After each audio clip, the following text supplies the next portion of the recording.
राधे राधे भक्तों। सनातन धर्म में कुछ तिथियां केवल तिथि नहीं होती, वे त्याग, धर्म, कर्तव्य और मोक्ष की जीवित मिसाल होती हैं। ऐसी ही एक पुण्य तिथि है भीष्म अष्टमी। ये वही दिन है जब महान तपस्वी, महाव्रती, धर्म के स्तंभ पितामह भीष्म ने अपने प्राण त्यागने का संकल्प पूर्ण किया। माघ मास के शुक्ल पक्ष की अष्टमी तिथि को भीष्म अष्टमी मनाई जाती है।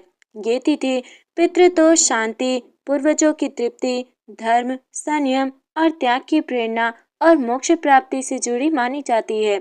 शास्त्रों में कहा गया है कि जो मनुष्य इस दिन श्रद्धा से भीष्म पितामह का स्मरण करता है, उसके कुल के पितर प्रसन्न होते हैं। महाभारत के पात्रों में अगर किसी एक नाम को धर्म की मूर्ति कहा जाए तो वो नाम है देवव्रत, जिन्हें संसार ने भीष्म कहा। गंगा पुत्र देवव्रत, जिन्होंने अपने पिता राजा शांतनु की खुशी के लिए जीवन भर ब्रह्मचर्य का कठोर व्रत किया। वो प्रतिज्ञा इतनी कठोर थी कि देवताओं तक कांप उठे और तभी देवव्रत कहलाए। भीष्म अर्थात भयानक प्रतिज्ञा करने वाला। जब देवव्रत का जन्म हुआ, माँ गंगा ने उन्हें एक अद्भुत वरदान दिया। तुम अपनी इच्छा से ही मृत्यु को प्राप्त होगे। यही वरदान आगे चलकर महाभारत के युद्ध में धर्म और अधर्म के बीच एक अद्भुत दृश्य रचता है। महाभारत का युद्ध 18 दिन, पर पहले 10 दिनों तक भीष्म पितामह अजेय रहे। ना पांडव उन्हें मार सके, ना कोई अस्त्र उन्हें रोक सका। अंततः श्री कृष्ण की लीला से अर्जुन ने शिखंडी को आगे रखकर भीष्म पर बाण चलाए और तभी भीष्म धरती पर नहीं गिरे, बल्कि बाणों की शैया पर लेट गए। चारों ओर युद्ध का कोलाहल, पर भीष्म पितामह शांत थे। उनकी शरीर बाणों से छलनी, पर मुख पर पीड़ा नहीं, केवल धर्म की शांति थी। युधिष्ठिर, अर्जुन, भीम सभी रो पड़े, पर भीष्म ने कहा, अभी मेरा समय नहीं आया है, मैं उत्तरायण की प्रतीक्षा करूंगा। सनातन धर्म में उत्तरायण को देवताओं का मार्ग माना जाता है। भीष्म जानते थे दक्षिणायन में देह त्याग पुनर्जन्म होगा और उत्तरायण में देह त्याग का मतलब मोक्ष की प्राप्ति होगी। इसलिए उन्होंने महीनों तक बाणों की शैया पर तपस्या की। माघ शुक्ल अष्टमी वही दिन जब सूर्य उत्तरायण में पूर्ण रूप से स्थित था। देवता, ऋषि, गंधर्व सभी अदृश्य रूप से उपस्थित थे और तभी भीष्म पितामह ने अपनी आंखें बंद की। शरशैया पर लेटे हुए पितामह भीष्म आकाश की ओर दृष्टि टिकाए उत्तरायण की प्रतीक्षा कर रहे थे। बाणों की पीड़ा शरीर में थी, पर मन पूरी तरह शांत था, क्योंकि उन्हें ज्ञात था धर्म की रक्षा का मूल्य कष्ट से ही चुकाया जाता है। दिन प्रतिदिन सूर्य का पथ बदल रहा था। ऋषि, मुनि, देवता सब जानते थे कि अब वो घड़ी दूर नहीं जब धर्म का यह स्तंभ इस लोक से विदा लेगा। माघ मास के शुक्ल अष्टमी सूर्य उत्तरायण में प्रवेश कर चुका था। भीष्म पितामह ने अपनी आंखें खोली और मंद स्वर में कहा, अब समय आ गया है। जैसे ही ये शब्द निकले, वातावरण दिव्य हो गया। भगवान श्री कृष्ण स्वयं पांडवों सहित भीष्म के पास पधारे। युधिष्ठिर की आंखों में आंसू थे, अर्जुन का मस्तक झुका हुआ था, भीम मौन खड़े थे और श्री कृष्ण मुस्कुरा रहे थे। भीष्म ने श्री कृष्ण को देखा और दोनों हाथ जोड़ दिए। उन्होंने कहा, हे मधुसूदन, आज मेरा जीवन सफल हो गया। आपने स्वयं मेरे पास आकर मुझे दर्शन दिए। श्री कृष्ण ने उत्तर दिया, पितामह, आप केवल गुरुओं के नहीं, पूरे संसार के गुरु हैं। आपने धर्म के लिए असंभव कष्ट सहे हैं। तभी युधिष्ठिर आगे बढ़े और बोले, पितामह, आपसे बढ़कर धर्म को कौन जान सकता है। कृपा करके हमें राजधर्म, दान धर्म और मोक्ष का मार्ग बताइए। और फिर शरशैया पर लेटे हुए भीष्म धर्म का महासागर बन गए। भीष्म ने कहा, राजा का पहला धर्म है कि प्रजा की रक्षा करना। दान वही श्रेष्ठ है जो अहंकार रहित होना चाहिए। स्त्री, वृद्ध और बालक की रक्षा करने वाला ही धर्मात्मा है। क्रोध अधर्म का द्वार है और सत्य कठिन हो सकता है, पर वही मोक्ष दिलाता है। युधिष्ठिर हर वाक्य हृदय में उतार रहे थे।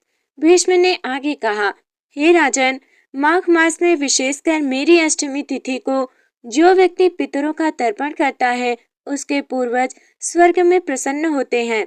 उन्होंने स्पष्ट किया, भीष्म अष्टमी पर किया गया तर्पण पितृदोष को शांत करता है, वंश में सुख समृद्धि लाता है, अकाल मृत्यु के भय को दूर करता है।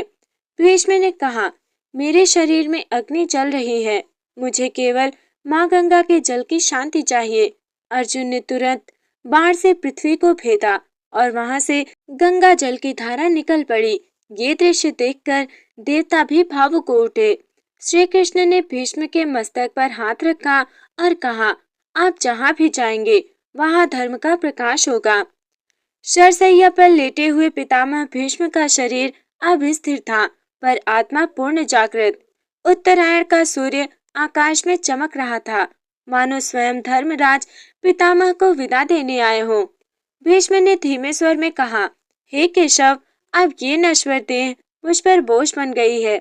श्री कृष्ण समझ गए कि समय आ चुका है। चारों ओर अद्भुत शांति छा गई, पक्षियों का कलरव रुक गया, पवन भी स्थिर हो गया। भीष्म ने श्री कृष्ण से कहा, प्रभु, अंतिम समय में मुझे आपका वास्तविक स्वरूप दिखाइए। तभी श्री कृष्ण ने अपना विराट स्वरूप प्रकट किया। भीष्म की आंखों से अश्रुधारा बहने लगी। उन्होंने कहा, अब मुझे किसी जन्म मरण का भय नहीं है। जैसे ही भीष्म का मन भगवान में लीन हुआ, आकाश से देवताओं ने पुष्प वर्षा शुरू कर दी। इंद्र, ब्रह्मा, शिव, नारद सब उपस्थित थे। गंगा माँ स्वयं अदृश्य रूप में अपने पुत्र को आशीर्वाद दे रही थी। भीष्म ने अंतिम बार कहा, हे कृष्ण, मेरी बुद्धि सदैव धर्म में लगी रहे। और फिर एक गहरी सांस लेकर उन्होंने अपनी दृष्टि श्री कृष्ण के चरणों में स्थिर कर दी। उनके प्राण निकल गए। पितामह मोक्ष को प्राप्त हुए। धरती पर पांडव रो रहे थे। युधिष्ठिर मूर्छित हो गए, पर स्वर्ग में उत्सव मनाया जा रहा था, क्योंकि धर्म का एक महान स्तंभ अब वैकुंठ में प्रतिष्ठित हो गया था। ऋषियों ने कहा, जो भी व्यक्ति माघ शुक्ल अष्टमी को भीष्म का स्मरण करता है, उसे जीवन में कभी अकाल मृत्यु का भय नहीं होता। भक्तों, ये दिन पितरों को समर्पित है। पितृदोष से मुक्ति देता है, वंश वृद्धि का वरदान देता है, रोग, कष्ट और बाधा दूर करता है।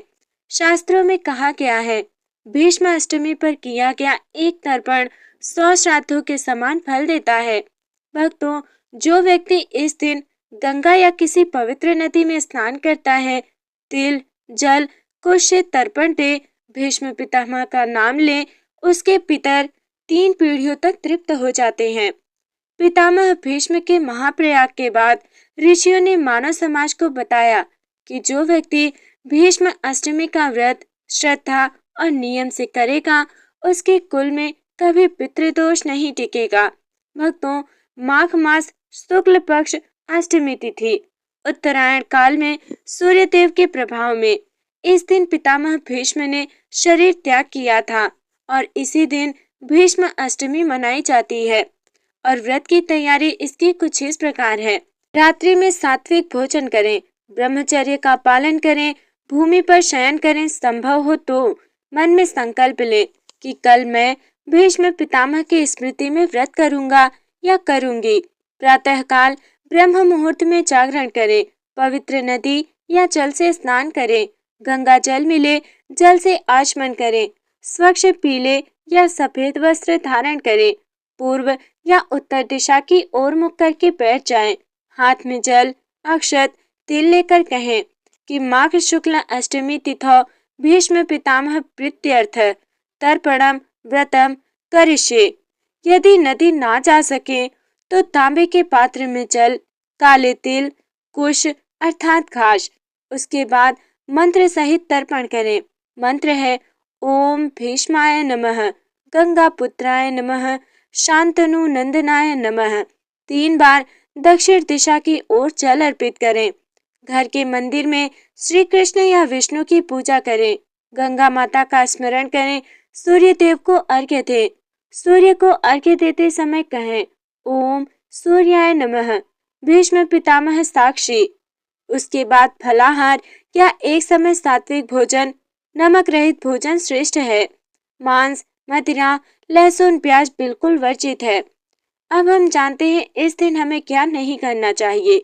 सबसे पहले झूठ नहीं बोलना चाहिए, क्रोध और अपशब्द नहीं बोलना चाहिए, किसी का अपमान नहीं करना चाहिए और तामसिक विचार नहीं रखना चाहिए, क्योंकि इस दिन मन का दोष सीधे पितरों को पीड़ा देता है।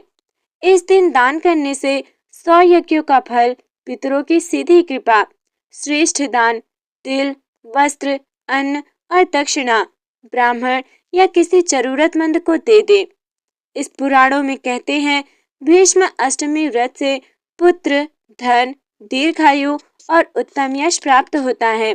स्त्रियों के लिए विशेष फल है, सुयोग्य संतान प्राप्त होता है, पति की दीर्घायु होती है, गृह में शांति बनी रहती है। पितामह भीष्म तो शरशय्या से वैकुंठ प्रस्थान कर गए, पर उनका धर्म आज भी जीवित है। ऋषि मुनियों ने कहा, भीष्म शरीर से नहीं अपने आदर्शों से अमर हुए। भीष्म अष्टमी केवल एक पौराणिक स्मृति नहीं, ये पितृ ऋण चुकाने का दिव्य अवसर है। शास्त्र कहते हैं जिस व्यक्ति को बिना कारण जीवन में बार बार बाधाएं आती हो, विवाह, संतान, धन, स्वास्थ्य में अटकाव हो या स्वप्न में पितर दिखाई देते हो, उसे भीष्माष्टमी का व्रत अवश्य करना चाहिए। ऋषियों ने बताया कि भीष्म पितामह ने जीवन भर ब्रह्मचर्य निभाया, निजी सुख का त्याग किया, कुल, वंश और धर्म की रक्षा की, इसलिए उन्हें पितरों का अधिष्ठाता माना गया। भीष्म को तर्पण समस्त पितरों को तर्पण माना जाता है। कलयुग में संतान माता पिता की उपेक्षा करती है, पूर्वजों को भूल जाती है, केवल भौतिक सुख चाहती है। ऐसे समय में भीष्म अष्टमी हमें याद दिलाती है कि जो अपने मूल को भूलता है उसका भविष्य सूख जाता है। एक छोटी सी कथा है। उदाहरण रूप में एक नगर में धनवान व्यापारी रहता था। उसके पास सब कुछ था पर शांति नहीं थी। किसी संत ने कहा, भीष्म अष्टमी पर तर्पण करो। व्यापारी ने श्रद्धा से केवल एक बार भीष्म अष्टमी का व्रत किया। कुछ ही समय में घर में शांति, व्यापार में उन्नति और पुत्र की प्राप्ति हुई। भक्तों, मानो भीष्म स्वयं कह रहे हों, धर्म कठिन है पर वही सहारा है। पितरों को मत भूलो क्योंकि वही तुम्हारी जड़ है। भक्तों, भीष्म अष्टमी केवल मृत्यु की कथा नहीं, ये मोक्ष का मार्ग है। ये दिन सिखाता है त्याग, संयम, कर्तव्य और श्रद्धा। तो हे प्रिय भक्तों, आज आपने सुनी धर्म, त्याग और पितृभक्ति की वो अमर कथा जो हमें पितामह भीष्म से प्राप्त हुई। भीष्म पितामह का जीवन हमें सिखाता है कि सच्चा बल शास्त्रों में नहीं बल्कि त्याग और धर्म में होता है। भक्तों, भीष्म अष्टमी हमें यह स्मरण कराती है कि हमारे जीवन में जो कुछ भी है वो हमारे पितरों के आशीर्वाद से है। यदि हम उन्हें भूल जाते हैं तो जीवन में अशांति आती है और यदि उन्हें स्मरण करते हैं तो भगवान स्वयं मार्ग प्रशस्त करते हैं। आज के दिन एक छोटा सा संकल्प लें, माता पिता का सम्मान करेंगे, पितरों को जल अर्पित करेंगे, क्रोध और अहंकार का त्याग करेंगे और धर्म के मार्ग पर चलेंगे और भीष्म पितामह से प्रार्थना करें, हे पितामह भीष्म, जैसे आपने धर्म की रक्षा की वैसे ही हमारे जीवन की रक्षा करें, हमारे समाज की रक्षा करें, हमारे पितरों को शांति दें और हमें सद्बुद्धि प्रदान करें। भक्तों, यदि ये कथा आपके हृदय को स्पर्श करे तो कृपया लाइक करें, सब्सक्राइब करें, शेयर करें अपने परिवार और प्रियजनों के साथ, ताकि ये पवित्र कथा हर उस व्यक्ति तक पहुँचे जिसे पितरों की कृपा आवश्यकता है। भक्तों, भीष्म पितामह की कृपा से आपके जीवन से हर संकट दूर हो और सूर्य देव का प्रकाश सदा आपके पथ पर बना रहे। जय पितामह भीष्म, जय सनातन धर्म। राधे कृष्ण।